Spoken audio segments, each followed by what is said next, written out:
সীমান্ত হত্যা ও push in শিগগিরই বন্ধ করার তাগিদ দিয়েছেন ভাসানী জনশক্তি পার্টির চেয়ারম্যান শেখ রফিকুল ইসলাম বাবলু। তা না হলে স্বাধীনতা ও সার্বভৌমত্ব রক্ষায় কঠোর কর্মসূচি দেওয়ার হুঁশিয়ারি দিয়েছেন তিনি।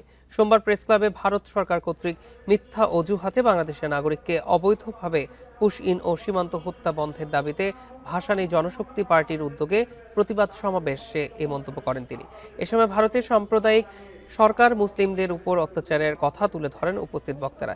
এছাড়া সীমান্তে নির্বিচারে হত্যা সমালোচনা করেন ভাসানী জনশক্তির নেতাকর্মীরা। এদেশের মানুষ অন্যায়ের বিরুদ্ধে কখনো আপোষ করেনি বলে তারা জানান। অন্যায়ের বিরুদ্ধে ৭১-এ যেমন রক্ত দিয়ে প্রমাণ করেছে এদেশের মানুষ, তেমনি ২৪-এর আন্দোলনেও প্রমাণ করেছে। আগামীতে ভারতীয় আগ্রাসন চলমান থাকলে বাংলাদেশ তা কঠোর হাতে রুখে দিবে বলে হুঁশিয়ারি দিয়েছেন উপস্থিত বক্তারা।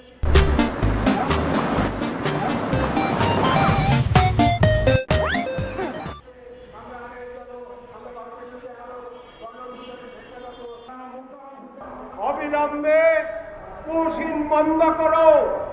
ভারতীয় নাগরিক বাংলাদেশের সীমান্তে পুশ ইন করা বন্ধ করো এবং সীমান্ত হত্যা বন্ধ করো।